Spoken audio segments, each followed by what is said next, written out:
Right. Ladies and gentlemen, it's a huge privilege to have Dr. Eamon Duffy with us this evening, who's toiled through the heat from his university in East Anglia to be with us. Place for which we have tremendous affection in this club. I think the best plan, because I know that this room is packed with Benson addicts of one kind or another, so there's no point in my saying anything to introduce either AC, RH, EF, or EW, or any of the other Bensons. But I'm sure that their greatness, their strangeness, their wonder will be expanded and discussed as we pick the brains of the man who's probably read more of these wonderful diaries than anybody else. And I hope, in your introductory remarks or later, that you'll explain to those of us who don't know Magdalen College, Cambridge, very well what it's like. I mean, I have to say, when I went there for the first time, I felt I was stepping into a magical world. It's so beautiful and so small, and it's like nowhere else on the planet, really. But anyway, ladies and gentlemen, Dr. Eamon Duffy.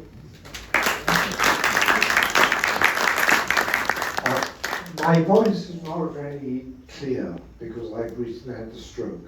So if you can't make out what I'm saying, could you put your hand up and I'll try to speak more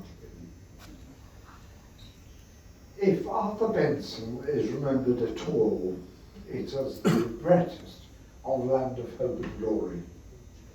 But he longed to be remembered as a great writer, the author of at least one great and beautiful book. Instead, as he reflected bitterly, I had become the beloved author of a feminine tea party sort of audience, the mild and low-spirited people who would like to think the world is a finer place than they have any right to think.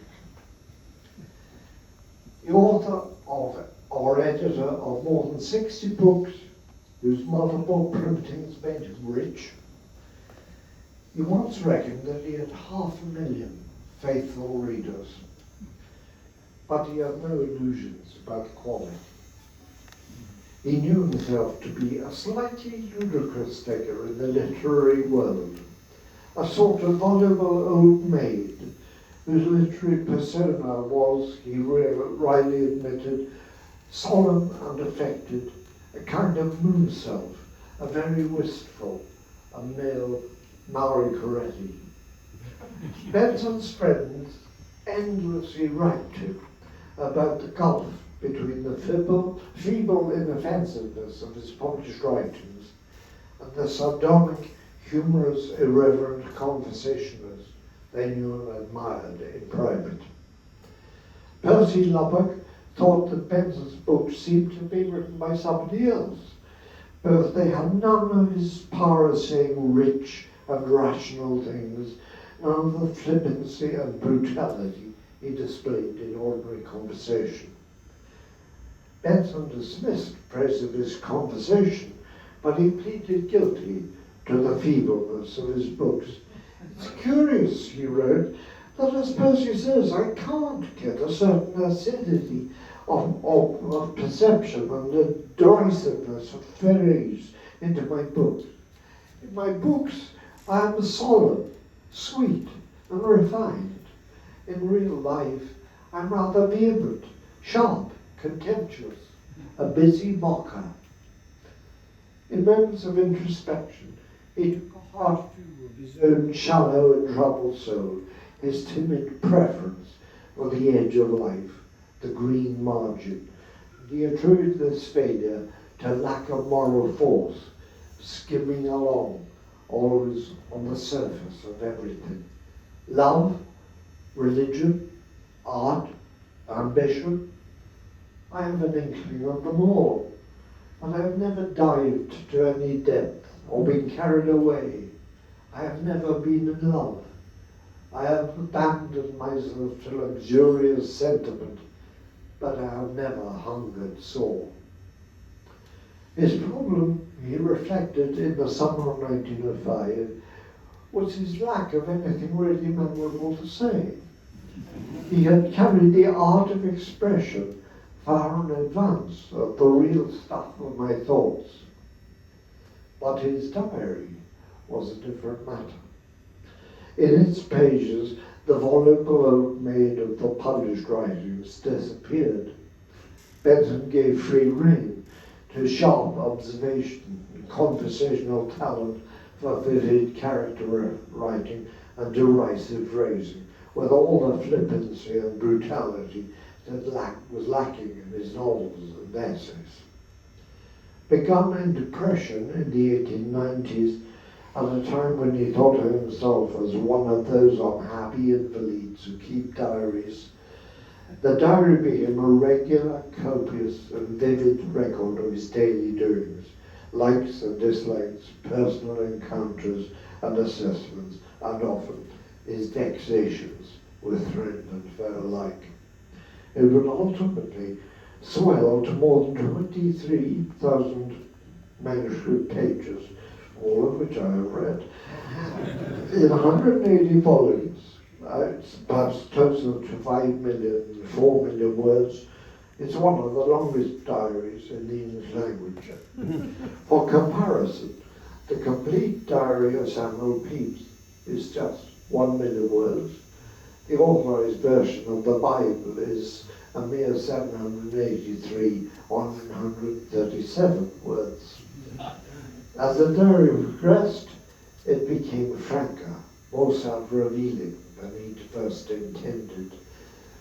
From the outside, he envisaged that diary would be read by other people, and he frequently lent to friends like Henry James. He admitted that there were only some deliberate no-go areas.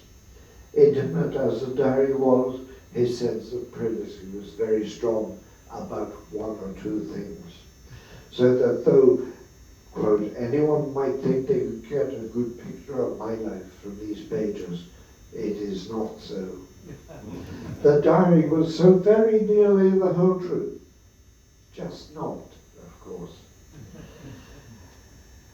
In the aftermath of the trial of Oscar Wilde, one of the issues concealed in that locked and guarded strong room was the dark moral regions, the shadow, he suspected, lay behind romantic same-sex friendships, one of the few things about which I do not speak my mind.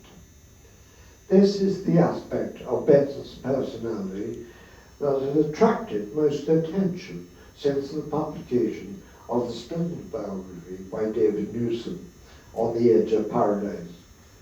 His recurrent theme is friendships merging into yearning, but chaste infatuations with a procession of personable and talented young men.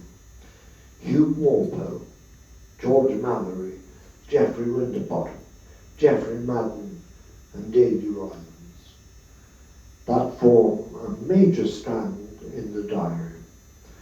But in fact, it's closely rivaled by the recurrent theme of mental illness. His father, Archbishop Benson, had been prey to crushing episodes of black melancholy, and both Arthur and his sister Maggie inherited that affliction. In her case, the recurrent depression progressed into paranoid schizophrenia in 1907, and she spent the rest of her life in mental institutions or nursing homes.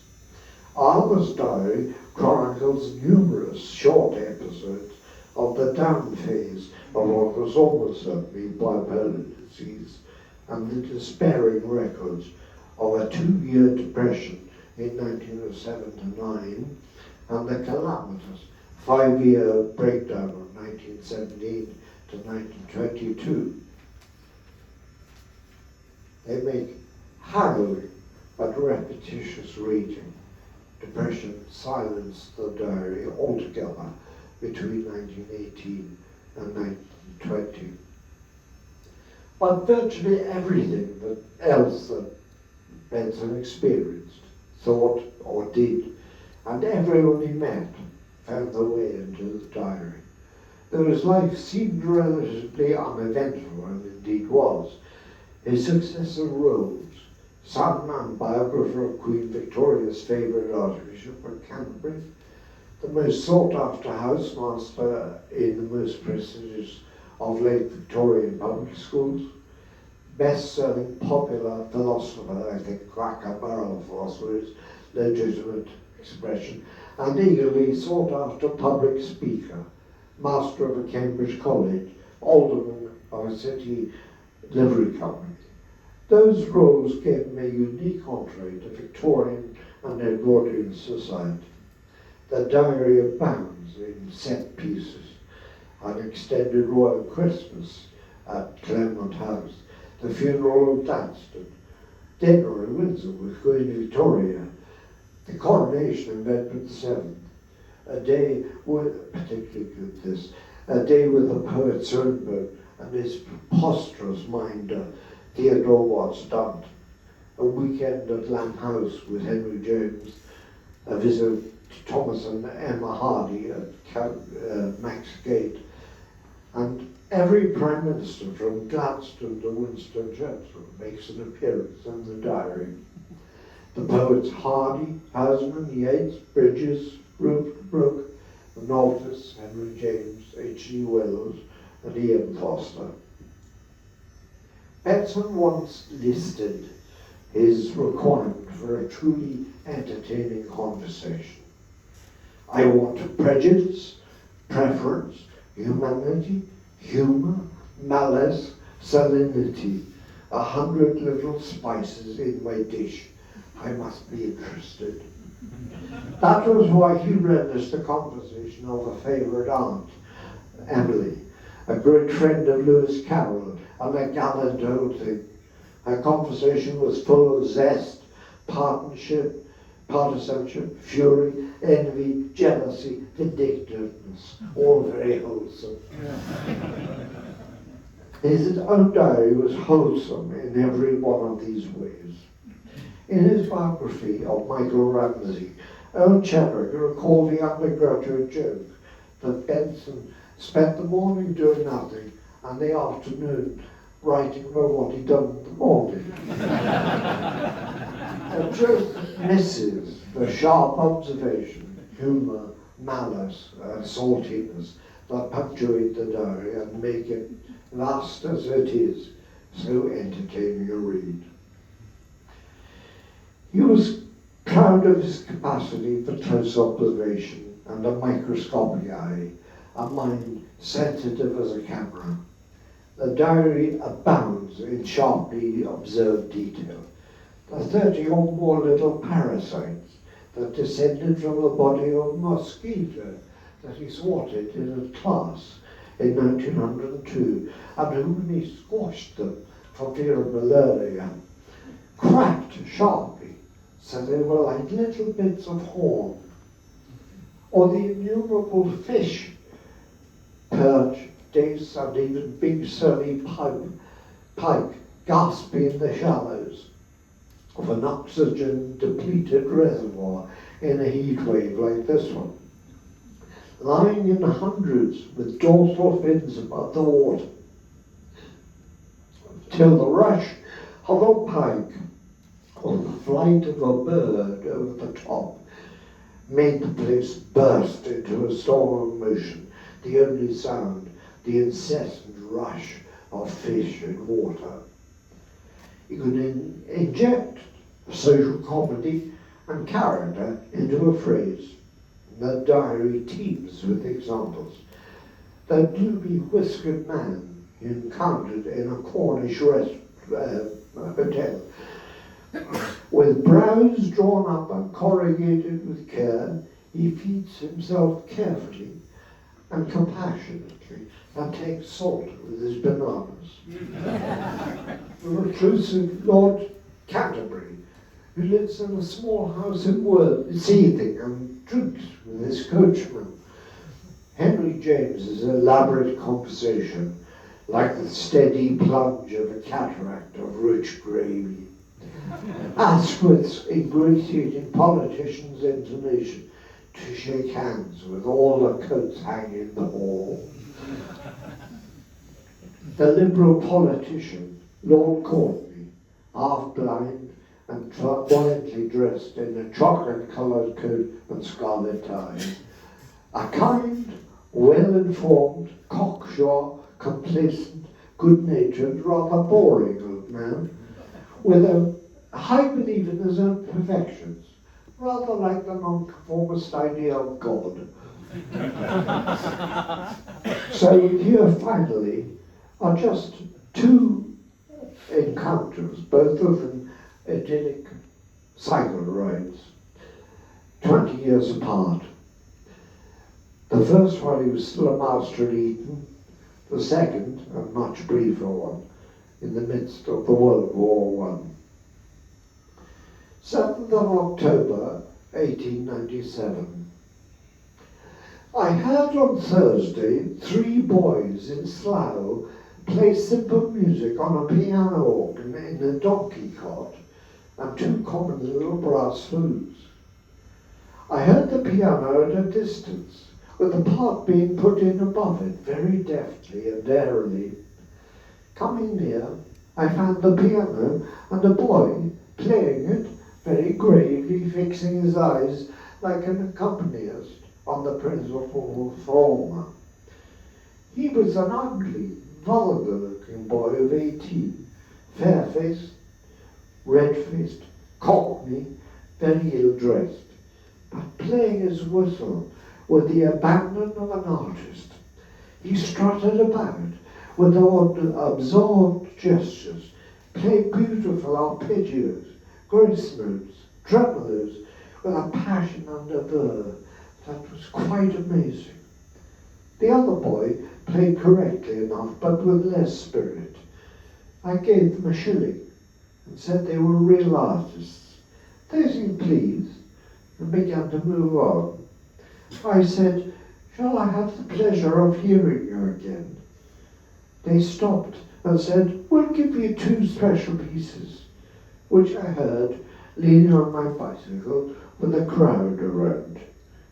I know not what they sang, but it was some old-fashioned piece with Handelian steadiness, and all transformed by this curious embroidery above it.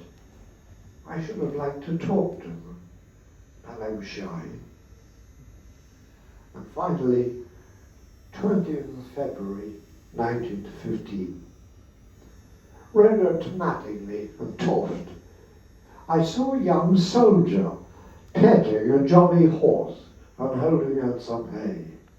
"Let's have a kiss," he said endearingly. The horse, at last, after trying to reach the hay, brushed his cheek with its lips. The young man hugged it and gave me a childish smile.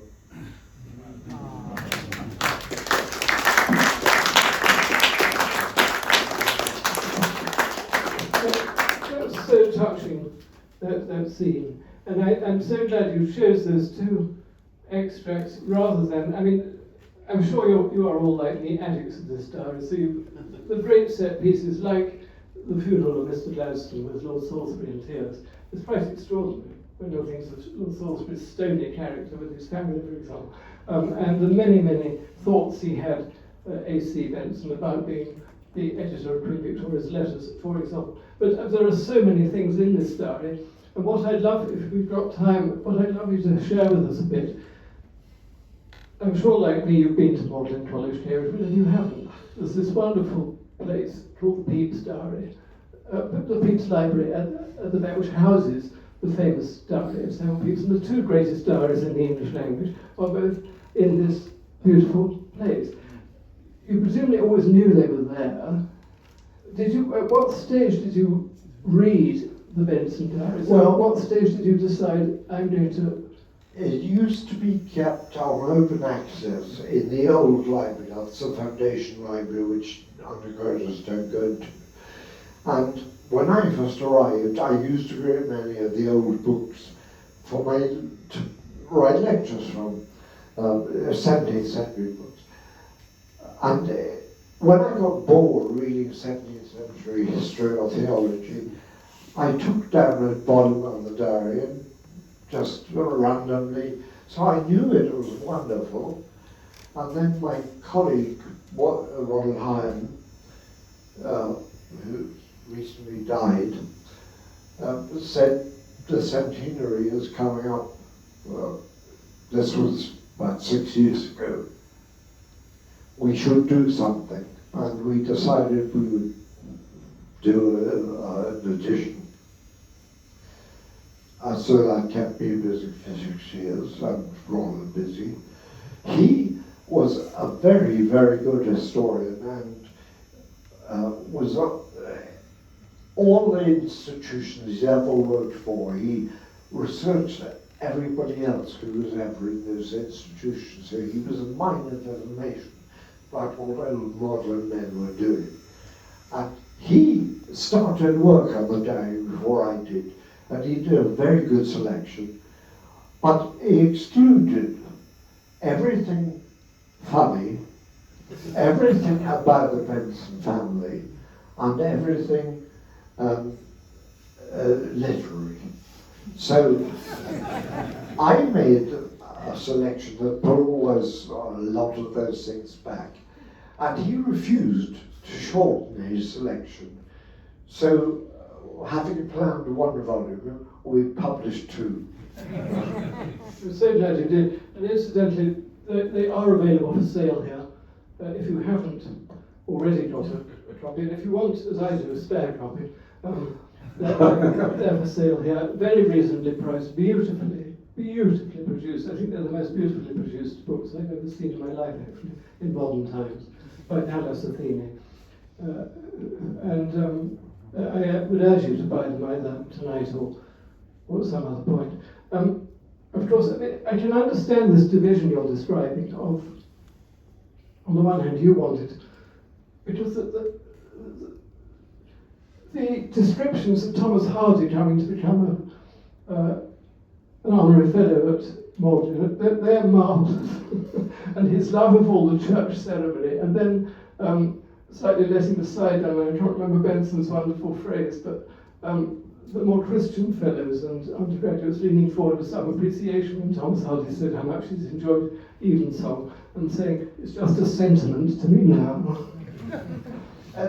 One of the remarkable things about Benson's friendship with Hardy was that he visited Max Gate for the first time just 2 months before Emma Hardy died, and he was fascinated by the dysfunctional relationship between the two of them. He went in company with Edmund Goss, and they both wrote up the visit. And Edmund Goss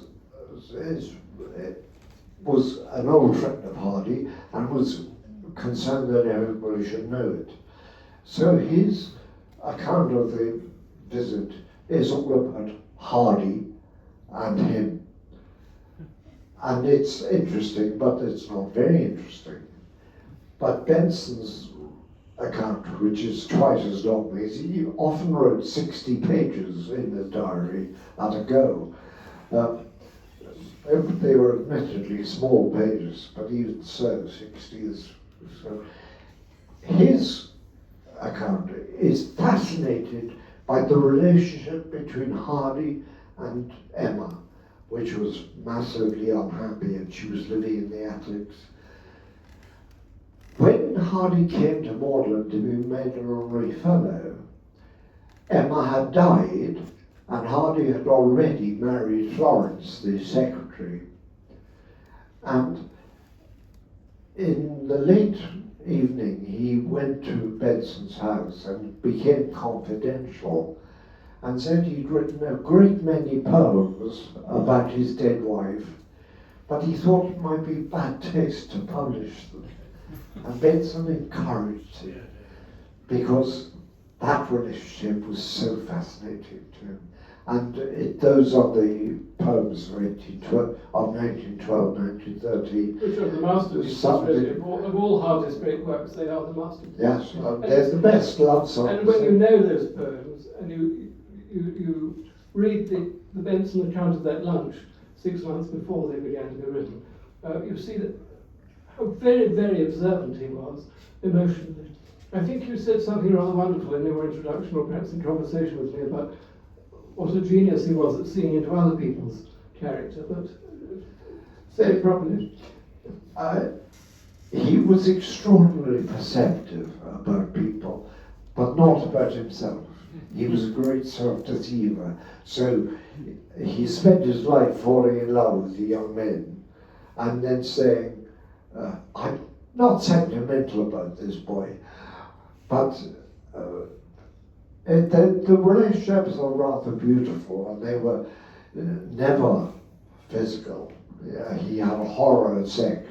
There's a very, very good description. We've got distinguished biographer Howard Sturgis in the audience. Nancy Sturgis. There's a very good description of watching Howard Sturgis embracing his incredibly boring boyfriend, and A.C. Benson is absolutely horrified, totally disgusted. He was a little jealous because two of the boys he was fond of fell over themselves in admiration of Howard Sturgis, and he thought that was bad form. But will I be permitted to read another short extract? Yes, you certainly will. But also, if we've got time, please read the extract. But thinking of the Bensons in general, and since you've raised the subject of homosexuality, which is a very interesting subject, particularly since our attitudes to it are totally different now from attitudes in 1900. Here is a Benson who's obviously what we would call gay, AC, I mean. His mother was gay. We don't know about the sister, but certainly both his brothers, obviously homosexual by temperament. It's a sort of all-gay family, apart from, as far as we can tell, from the Archbishop. He once has an entry about what he calls the homosexual question, which he discussed with his brother Fred, the author of the Map and Lucia books. And he suspected that Fred was getting up to noxious things, but he wasn't sure and he didn't want to know. And one of the men he fell in love with, who was heterosexual, was Geoffrey Madden. And during the First World War, Geoffrey was posted to Egypt and got somehow entangled with a man. We don't know the details because half the correspondence was destroyed, and it's maddening. But Benson wrote and said, well, it's all very well to love people, but the slime pit is very near. The slime pit. So just thinking of homosexuality, and then I long for your extract, I'm thinking of his successor as Master of Magdalen, Ramsay, who had these two brilliant boys. Of course, one of whom was a mathematical philosopher, and the other of whom became, like Benson's father, the Archbishop of Canterbury. And I remember meeting an elderly peer who, shortly after Ramsay had become the Archbishop, came up to him in the corridor of the House of Lords and said, we're debating this great question, the Wolfenden Report of homosexuality in general. Archbishop, where do you stand over homosexuality? And there was one of these Michael Ramsay famous silences, which seemed to last about half an hour. He replied, I tried it once. I did not find it enjoyable. I never tried it again. But I suspect had Benson tried it once, he might have been in the same boat. This extract is from 1914. His brother Hugh, who his form of rebellion against his father was to become a Catholic priest, which he did when the Archbishop was safely dead. And he became a celebrity priest who was much in demand for talks and sermons. When he died, the family decided there would be a biography, and they commissioned a Jesuit priest called Cyril Martindale, who was a great celebrity at the time. He was Oxford-based and he was a notable writer. But he was one of those dried up, skull-like Jesuits like Father Darcy and people of that ilk. Who was they were satirized by evening wars. Father Rothschild. Yes. So Cyril Martindale was a rather satirical character. Benson took him to Hare Street, where his brother had lived, to see the house, so he could write knowingly about it. And he invited him to dinner at Morland afterwards. And after dinner, they talked confidentially in Benson's house. I had a long, curious, and infinitely pathetic talk. He was back at Morland with Martindale. He became a Jesuit when he needed a certain discipline, and he says it did everything for him.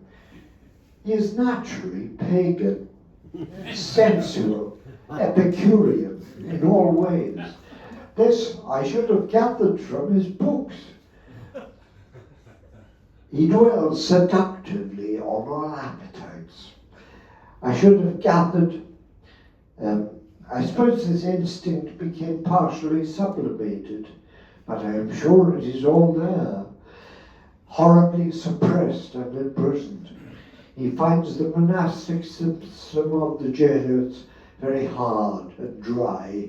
He says they are awfully industrious, but he leaves me feeling that unless one is as tranquil as an oyster and has the digestion of an ostrich, one ought to be a Jesuit. He speaks of the ugliness of all the food and so on.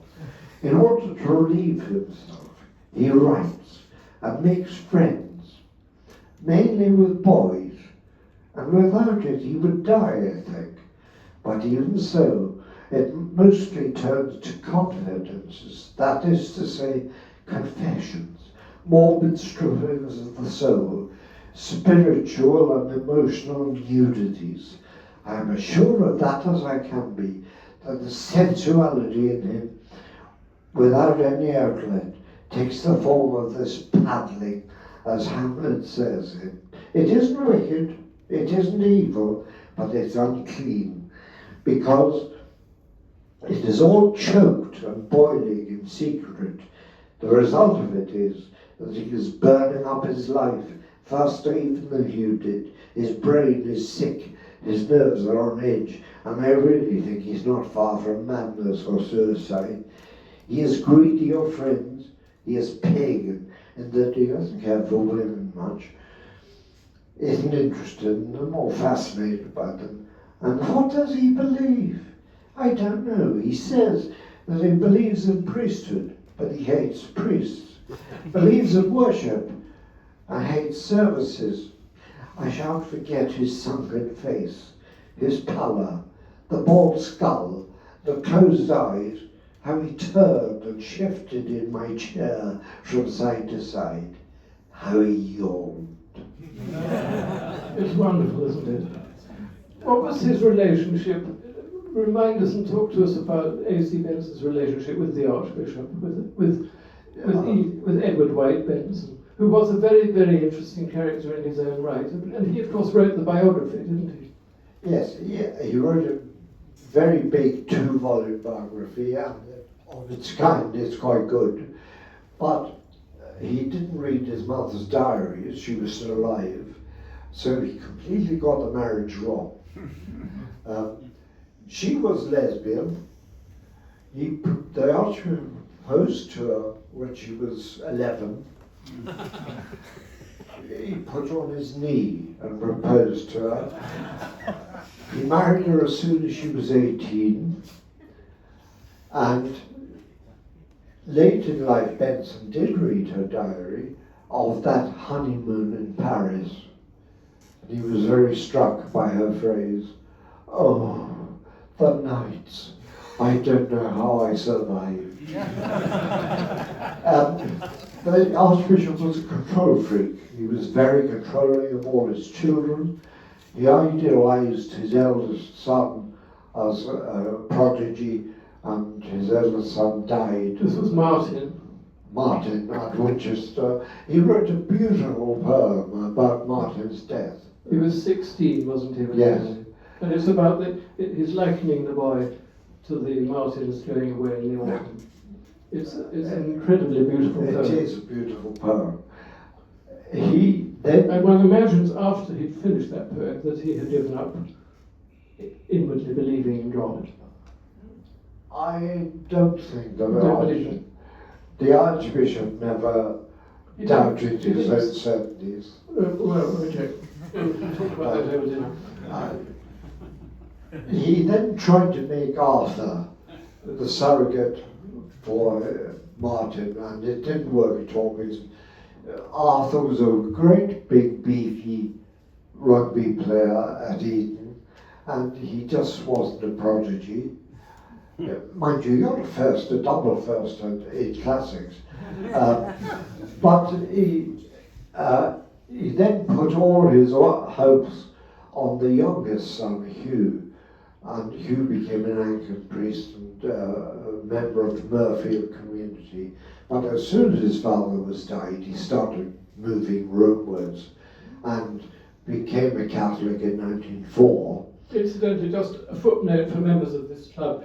The older members, even older than me, some of them, but very few people older than me, will remember Alfred Gilby, who was a very much loved member of this club, and he always used to say that he modelled himself on Monsignor Hugh Benson, both in dress and to a certain extent in behaviour and voice. He didn't have Hugh's literary flair. He certainly did not. Hugh's novels are now only read by crazed Catholics. That's not true. They include the last two popes who are tremendous fans. Yes, that's true. He wrote one very good bad book called Lord of the World, which is really about the end of the world and the coming of Antichrist, who was American. That's the one that the last two popes listed as their Yes, favourite novel. It's a good bad book, but he wrote some quite good novels and manners, and one of them, The Winning, Arthur thought was as good as Tolstoy. But anyway, Hugh escaped from the father by the post-mortem oppression. Arthur escaped by becoming an extremely heterodox, non-Christian believer, very, very liberal, to the point where he thought Jesus was a nice man, but definitely not God. And his friends were deeming the Bishop of Birmingham. Palms. Yes. But the thing about it's extraordinary to us now to think, because if you try and read one of A.C. Benson's books, they're so full of waffle, and they're so sentimental, and they're so badly written too, apart from the diaries, and yet they were tremendous bestsellers. And I think if you were writing about him, as you have done so brilliantly, the extraordinary thing was he had his finger on the pulse. That is what your average intelligent person thought about all these matters in 1900. When, I mean, namely, we don't want to give up religion completely, but we just want to have a nice sort of, it's rather, not that I'm talking about myself, but rather what I think, but sort of wishy-washy basically. Teddy Roosevelt and his wife came to Cambridge when he finished being president and told Benson he'd read all his books. He wrote a very truthful account of his breakdown in 1905 or 9 by Still Waters, but he inserts Christian moralizing into the chapters. So the depression reduced him to despair. He thought about suicide. But in the books, he overcomes this by reflecting on the gospel and so on. And a notable nonconformist parson, Sylvester Horn, who invited him to preach at the city temple, was the father of Kenneth Horn of Cape to Martin. Arthur got his revenge. But Round the hall. yes, Sylvester Horne said to Arthur, you know, you're a kind of chaplain to us. And of course, in private, Arthur was covered in shame by this. He knew this was all second-rate stuff. David, would you mind if anybody had questions? No, I'd welcome it. We're going to have our dinner, but don't forget, by the way, those of you who can afford £60, it is quite expensive for the books, but they are worth it. They are so beautiful and they are so packed. They're the sort of book that you have by your bed, you just read them over and over and over. I do anyway. But does anybody have a question they'd like to ask Eamon Duffy? There are several here. I just wondered how he got on with his brother Fred. He thought Fred was a terrible snob. Fred was a dreadful name dropper and constantly befriended earls and duchesses, and as soon as he finished with one, he was on to the other. So at first he appears in the diary as a bit of a bore. And he couldn't bear Truman's house in Sussex and only stayed for a few days, whereas Arthur loved it. But Arthur's depression... Truman's, the house is where Mother lived. The mother lived Yes. with, I mean, her girlfriend, incidentally, we haven't thrown out to the floor of the house, was the daughter of the previous Archbishop of Canterbury. what the Daily Mail would make of it was having She had her as companion before her husband died. He didn't like the relationship, but he had to put up with it. The instant he died, Lucy Tate moved into her bed. Now, her bedroom was just over Arthur's, Truman's. So we know for a fact that all they did in bed was talk to each other, because Arthur could hear it. Well, while Arthur was in the house, that was all they did. Yes. The mother had been tempted to physical relationships with women men when she was young. She had a sort of evangelical conversion, and she was able to distance that. But all her friends were women. Though Johnson said she was as good as God and as clever as the devil. She was a fascinating She really was. And by the way, I mean, I spend a lot of my time in Cornwall. The Bensons are beloved in Cornwall, but above all, Bishop Benson and his wife, because he invented the diocese of Trora. That is the Cornish call it. And began the cathedral. And he commissioned the wonderful cathedral to be built. And he, although I personally believe he lost inward faith, he went on believing in the Church of England and Queen Victoria to the end of his days, which is why he was the favourite Archbishop of Canterbury. Just to finish, answer your question, after 1909, they became closer. He used to go on holiday with sick Arthur, who was an awful boy, because all he could talk about was how depressed he was, and he was quite tender to him. So Arthur knew that Fred was rather superficial and shied away from emotion, but that at the end of the day he would look after him rather than Hugh, who was emotional but shallow. This gentleman here has something to say. Yeah, it's really a question about, it's more about you really, I'm afraid, than in relation to Benson. That obviously your distinguished work for many years has been on the Reformation and on the excellent books you've done on that.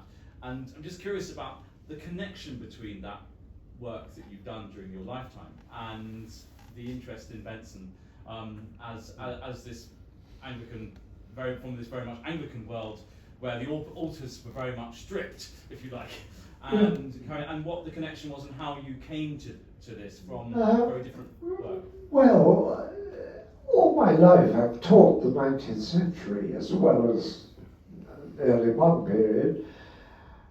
When I retired, I gave all my books to the college, thinking that they would keep them in one place, and so I would have access to them.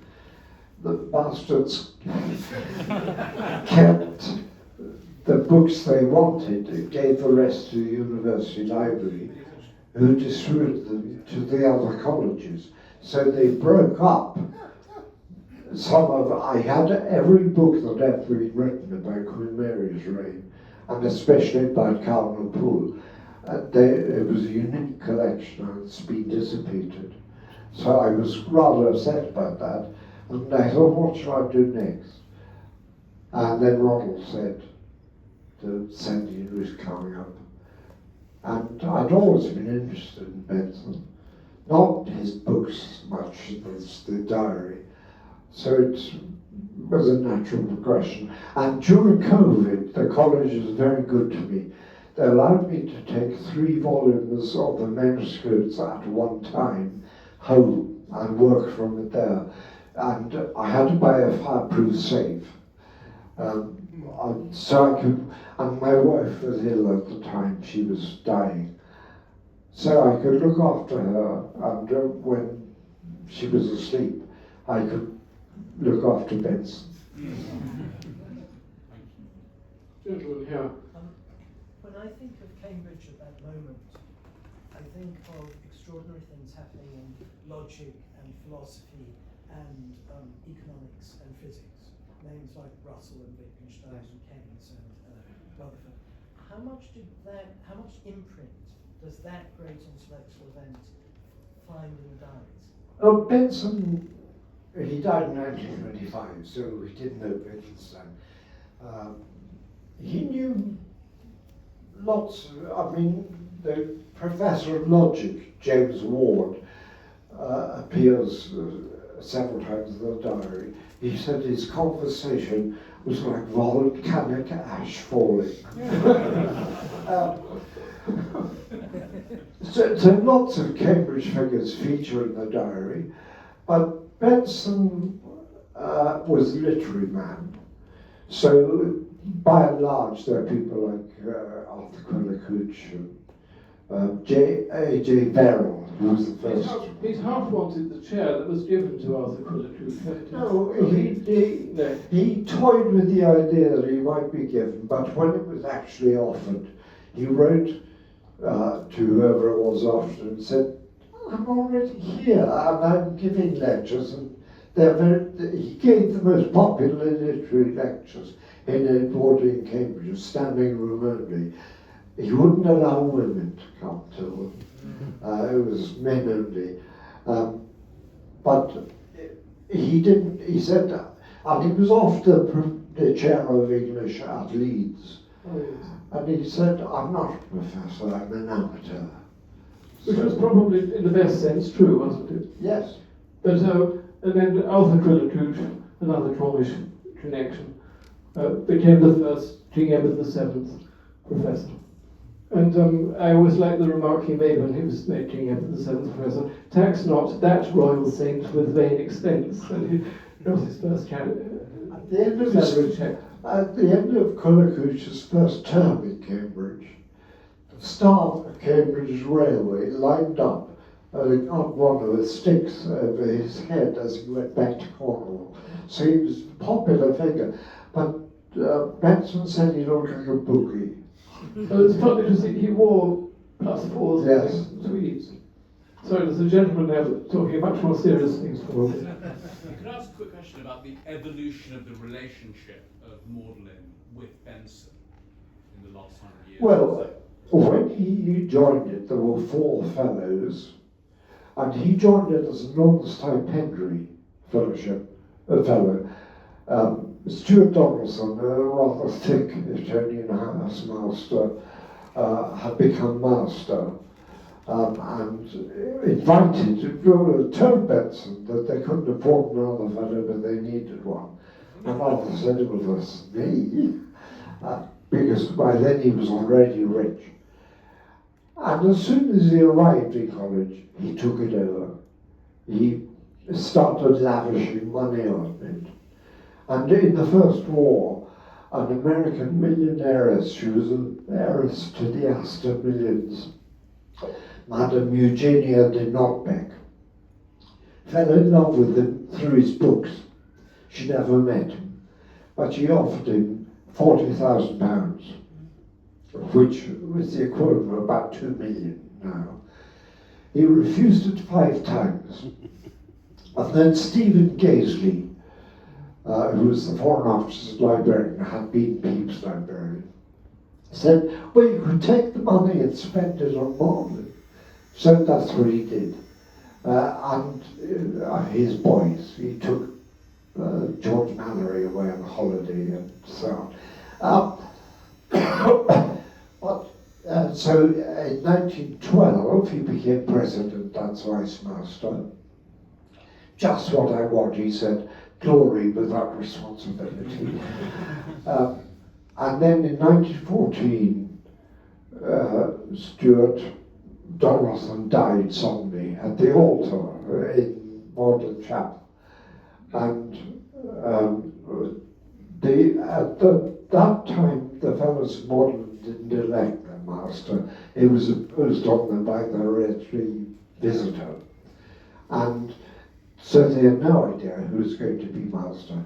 And Benson said, I don't want it, but if he doesn't give it, I'll have to leave. But fortunately, he was invited to be master, and he spent immense sums of money founding scholarships, a fellowship, lavishing money on the buildings, generally improving the place. It was all set back again by his successor. His successor was the man he hated most in the world, A.B. Ramsay, also appointed by the visitor, also an Etonian schoolmaster. And he was master till the First World War and filled the place with stupid public school boys. There was a core of smart people, but the social tone of the college changed. And that was something in the course of my career I saw change again. We admitted women, we improved academic standards, we recruited. When I was appointed, there were 20 fellows, there are now 106. Well, we're coming to the end of our talk, but we must allow everyone to say. I get the impression from A.C.'s biography of his father, E.W., that E.W. had some areas of deep interest to him, which E.W. found very difficult to articulate. And A.C. seems to be a much better interpreter of, I suppose, the spirituality of his father than E.W. was of himself. For example, E.W.'s deep interest in beauty, which is evidenced by his interest in the building of the cathedral at Wellington College Chapel, but E.W. doesn't really talk about it very well, but A.C. does. And I mean, in that same vein as A.C. being a great expositor of character, is there more about those, I suppose, spiritual interests of his father in the diary? I mean, that comes back to your point that you think he lost his spirituality. I'm not sure he did. I think he was in flight from a lot to do with his father. He writes rather sadly in the diary when he'd read his father's papers. He found that his father had kept all the drawings and the silly letters his children had written. And he wrote rather sadly, he loved me, I loved him not. A formative experience was that Arthur was a very good pianist and played the organ as well. And he came down when they were living in, I suppose, Lambeth Palace. No, it was before that, it would be in Truro. To play the piano early one morning. And his father came out of his study and said, I'm glad to see you up so early, but can't you find anything better to do than play the piano? And Arthur stopped playing the piano till adulthood It really burnt into him. And his Anglicanism is extremely heterodox. And he thought Anglo-Catholic ritual, his father was inclined. He did the famous judgment on the Lincoln case. Bishop King. Yeah. And in his diaries, and AC puts it, he's ashamed that he doesn't, everybody else in the court needs all the ritualism explained. But Archbishop Benson says something like, a testament to my absolutely wasted youth. He knew what mixing the chalice meant, he knew what alms were, he knew what, etc., etc. And it's very interesting that he had that really quite, what Anglo-Catholics would call extreme side to his youth, which he then buried like so many other things in his emotional life. So Anglo-Catholicism was a no-no for Benson, or for Arthur Benson all his life, though he secretly liked Anglo-Catholic ritual because they were pretty older boys. There's a marvellous account of his going to Mass at an Anglo-Catholic church on Sunday morning in Penzance. And he was charmed by it. He liked the sermon, and there was lots of incense, and such a nice boy carrying the thurible. And he came away and he said, if it spread to other churches, it would be a bad thing. Exactly. Anyway, Eamon, thank you so much. It's been so illuminating, so warming. I mean, everything about him is funny, but also so moving, I think. We didn't have the chance. I know this room is full of Etonians, and they'll be feeling we didn't talk enough about their old school, but perhaps at dinner you'll be able to reach them and talk about it. Don't forget that there is the opportunity before dinner to buy the book, and that you've made this journey from Cambridge on such a hot day. We really feel immense gratitude to you, as well as reverence, as more than one member of the audience has hinted, as well as reverence to you, for you, for all your wonderful books, Stripping the Altars and so on. So thank you 1,000 times.